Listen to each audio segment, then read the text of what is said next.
My regrets look just like texts I shouldn't send. And I got neighbors, they're more like strangers, we could be friends. I just need a way out. Hey everybody, this is Crystal. Welcome to another episode of The Life We Lived. I'm doing things a little bit different this week. Yesterday I was actually supposed to sit down and do a video with my best friend Lauren, and we've got a great topic and discussion we want to talk about. But as many of you know, this past weekend was my son Zach's first heavenly birthday, and just to kind of catch you up to speed, I handled the day itself Saturday pretty well. I freaked out pretty bad Friday night and went through Saturday pretty well for the most part. Some strange things happened. I really felt connected with Zach, which was good. My meltdown started yesterday, and I went into just honestly full-on panic attack and anxiety. So I was supposed to have this do this video with Lauren at 6, and she had touched base with me, and kind of based on where I was, I decided not to do it. We're just gonna have to put it off. And at first I really started stressing out, about my commitments to doing these videos, and then I kept reminding myself that this is supposed to be a labor of love, not something that stresses me out. So I decided to put it aside for a few days, and we'll do another interview, up in the next few days. But since I did have that anxiety attack yesterday, I thought anxiety would be a good topic for me to kind of sit down and talk to you about. I suffer from anxiety pretty bad. Social anxiety is probably the biggest thing for me. Going new places, meeting new people, big crowds, things like that freak me out. And for many people that know me, they tell me when we start talking about that how surprised they are by it, because I'm relatively outgoing. I call myself an extroverted introvert. So I'm outgoing on the outside, and on the inside I'm kind of freaking out a little bit. So it takes me a bit, even going with my friends, or with my same group that I go hang out with all the time, even with them going to a new place, going to a concert or a new venue, or just traveling, it makes me want to crawl out of my skin. And there are times for me personally where if I've ever flaked on you for something, it's probably because I've set in with a panic attack. I will, if they get bad enough, it will physically make me sick. And they can hit just at the damnedest times when I don't even expect them, when I think I'm doing fine and able to handle, go in a certain place. If I don't properly really take care of myself and address the issue, it'll sneak up on me. And then the last minute, I'll just full blown, start wigging out. And it's not like I'm, making any kind of scene or anything, but I will just back away from the situation. Y'all know me, I'm pretty chatty, but I will get very quiet, just very subdued, and just pull away. I mean, I will not be fun to be around. So it's, kind of a joke that I do. I mean, I'll be honest, a lot of those situations I have to medicate and get myself, to where I will calm down, to where I can at least go. And once the medication wears off and I'm already in my place, then I'm good to go. But it's just that initial getting in the door and getting settled, that if I overthink it, I'll just talk myself out of it. So best thing for me that I've learned to cope kind of through some of these things through the years is one, I've learned not to make many plans way ahead of time, because the more time that I know I'm going to be needing to go do something is the longer that I have to stress out about the fact that I need to go be doing something. You can take going to a concert that I want to go to so bad and plan it out a month ahead, and then literally the day of the concert I'm second guessing myself whether I can even go or not. So I tend to not buy tickets or do anything till pretty much the last minute, because I don't want to overthink it or talk myself out of it. I really have learned spontaneity is the best thing for me, because if I don't think about it, then I can just jump in to do something and knock it out. And for those that know me pretty well, they've figured that out about me. Oh, they think the spontaneity is just a fun, cool thing, and it's really what I've learned to be a survival technique for myself, amongst other things. I mean, I've learned to not get myself in really big crowds where I feel tight in the crowd. I'll get claustrophobic. Airplanes freak me out. I mean, I will go on them, but I have to seriously be medicated to do that. I'm just, there's times I'm just not fun. The ones that ask me out to go out to eat, I don't go, because it gives me a panic attack, because I can physically make myself sick, and food's a trigger for me. I know it sounds ridiculous, but I know that there's some of you out there that go through the same thing that I do, and it sucks. And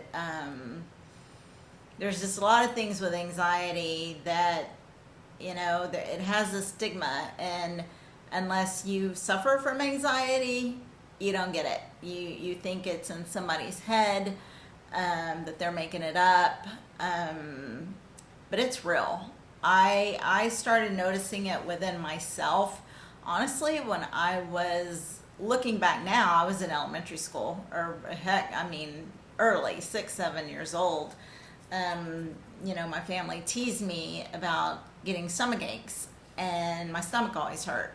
And I would be at school and my stomach would hurt. And it was a joke that I was, just trying to skip school. And I'm not going to lie, there are probably some days that I maybe took advantage of that and did skip school. But I hate to say, but my home life at that time was tough. It was a tough situation at home. And instead of, I guess, lashing out emotionally, lashing out in my behavior, and, being, crying or yelling at my parents or anything like that, I learned to internalize my anxiety and things that would stress me out. So it will set in, typically for me, when I was younger, it would set in, through my stomach, and my digestive system. And then as I got older, it started migrating into headaches, and muscular problems. I got diagnosed with rheumatoid arthritis, and I know that the core of it was from stress and anxiety, and me just not being able to release the way that, I guess, I don't even want to say normal people, because I don't even know what's normal, but that, some people can just release, and I can't. So even still, I'm learning to work with it and deal with it, and in some ways it's gotten better, only, it's learning how to manage. And so I guess if you're a person that suffers from anxiety, you get it. If you're a person that doesn't and you don't get it, be conscientious. I mean, if you're dating somebody or, you know, in a relationship or friends with somebody that is telling you, hey, man, I just can't do it, try not to look at them as being flaky or, you know, maybe don't overread what they're saying, thinking that they don't want to be with you or around you. It's just, it becomes just debilitating. I mean, you physically can't go. And you will just shut down. I mean, there's mornings, especially since my son has passed away, that I'll wake up and instantly start having a panic attack. And it feels like you have laid a 100-pound blanket on top of me, and I just physically can't get up. And some days I can push myself through it better, and some days I can just tell on the front end it ain't gonna happen. I mean, and you know, trying to balance that and working, and you know, when I was raising my kids and everything, it can be a little stressful, and you, especially as a parent, you feel like you have to keep going. But maybe this is the discussion that you somehow start implementing with your kids to help them understand, because you know, anxiety starts at a very young age. And for me, like I say, I started it at probably 6-7 years old, and it just progressively has gotten worse, you know, for me through the years. Management has been one thing, but you know, it's something that so many of us go through. Yesterday, when I was having my little meltdown, a strange thing popped into my head. Well, not really strange, but I had been given a book a few weeks ago when I was having another meltdown by my friend Robert Chisholm, and his daughter actually wrote this book, and it's called just Peachy. And it's funny, that name, because I don't know how many times somebody's asked me how I was doing, and you know, I'm just Peachy, you know. So it's a perfect name. But she has written this book. Her name is Holly, and she has written this book, and it's in a comic format, and it is talking about depression, anxiety, and some, you know, of those emotional issues. And she does it, I don't want to say so much in a funny way, but if you have dry humor, you'll get it. But it's real. I mean, and anyway, Robert had given me this book a few weeks ago, and for whatever reason yesterday, while I was full on, you know, laying on my couch thinking that my chest was literally gonna just explode through, you know, my sternum and everything, because that is how it feels. For me, a lot of times I feel like I'm full on having a heart attack and I can't breathe. So I'm laying there, and just something came to me saying, pick up Holly's book. Like, this is the time to read it. And I did. And I went in my room and I grabbed the book and came here, and I'm not a reader, so, but I sat down, and from page 1, she had me. And I related to this book like you would not believe. It's a simple book. It's a simple read. Took me 30-45 minutes to knock it out. But there are so many things in this book that, as a person that suffers from anxiety and some depression, this hit home for me. And one thing, it talks about a lot about, you know, you will reference to people, you know, that you've got anxiety and having an anxiety attack, and they'll tell you, oh, you know, get outside, go have a glass of water, breathe. And those things do help, but everybody's got to find their own place. And it sounds like Holly's place a lot of her times is her dog. And for me, I've got, you know, Wheezy over there, and he calms me. I have slept with this dog now for almost 12 years by my side, and I even have some anxiety the nights that he's not with me. I've become, I'm just so attached to him. But even when I'm really upset, I can just lay there with him and rub him. He knows I'm talking about him. Rub him and love on him, and it will calm me down. Going for a walk, that is something that calms me down. In here, though, she says, sometimes I reach a point of stress and anxiety where I just say, screw it. I'm going to cut myself some slack and just sit down, do nothing for a bit. And unsurprisingly, nothing terrible happens if I take a break. And it was that page yesterday that made me realize I didn't have to get up and force myself to go to Lauren's and do a video. I didn't need to bring undue stress on myself for not having an interview coming out, this week. I could do something a little bit different. And, one of those funny things I do. I feel like my kiddo's been sending me some major signals this weekend, and yesterday it was his voice telling me to go grab Holly's book, and she led me to that page, and it made me realize that, I say it all the time, it's okay to not be okay, and that's what the life we lived is a lot about. It's just accepting your imperfections and learning to just cope with them. You don't have to make major changes in your life to attain some unrealistic, perfected version of yourself, because it's never going to exist. And so you've got to learn to embrace your flaws and your traits that to you may not be fun to deal with, or or can be really just difficult to deal with.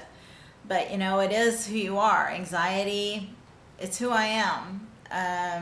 And I am okay with that now. I'm okay with proudly saying, hey, you guys, this is what anxiety looks like. So with that, just know that there's so many out there that struggle, and there's nothing to be ashamed about getting medicated. As long as you're doing it the right way, there's nothing to be ashamed about, and talking about it is helpful for me when I'm really going through a bad spot. I will isolate. Excuse Wheezy, he's having his own little anxiety right now. I find that I will isolate, and then after I've kind of worked through some things or calmed down, then I'll put myself in a place where I want to talk, or I'll look and kind of determine what some of my triggers are. And I think that's been the biggest key for me to be able to get out and be social and do things, is realizing what my triggers are. And when I'm out, if I get triggered, I can go home. That's the beauty of it all. You are in control of yourself, and it's okay to just say, I can't do this today. We can pick it up tomorrow, or a day when I feel better, or hey, I'm having something really bothering me. Can call a friend. See if somebody can kind of talk you through it. Lauren was adamant with me yesterday. You're going to talk to me. You're going to talk to me. And at first I was like, no. And then I, finally called her and kind of talked her through, what had been going on with me over this weekend. And just know you're not alone. And if you have anxiety, then one thing that I do want, I'm trying to get with this video is some interaction. So, if you're somebody that has anxiety and you're not afraid to share that, then post it in the comments, or maybe post some of your triggers, or post what you found that helps you, because maybe what's helped you might help others. and maybe somehow we can kind of get ourselves into a better place to where we're functioning and allowing ourselves to have fun instead of allowing our anxiety to hold us hostage, because I've been there too, and it's not a good place. So, you know, where we want you is to be out and living and enjoying life, even when you're going through things that are really dark, you know, and kind of how my life has been recently. It's been pretty dark, but there is some sunshine in a lot of those days. And don't allow your anxiety to take you over. Try to learn yourself and learn to work through it, and see if you can get some help. I hope maybe this has helped you. Just Peachy is available at Amazon, and I'm going to have some other little videos coming up about her, Holly, but she will actually be coming on the show here in the next few months, so I'm pretty excited to have her. So we hope you have a great week, and we'll see you soon. And make some comments. Let's hear about your anxiety. Let's open some discussions. Or if it's not with me, talk to it with your spouse or your family members or your kids. See where they are. Kind of a mission I'm on here is I want to be proactive instead of reactive, and I think you've got to do that with your kids. You've got to start them talking about tough subjects at a young age. And so if you're noticing some things about them and they're not wanting to go to school, they're not wanting to play sports, they're not wanting to engage, take that seriously and talk to them. All right, you guys, you have a great day. Take care.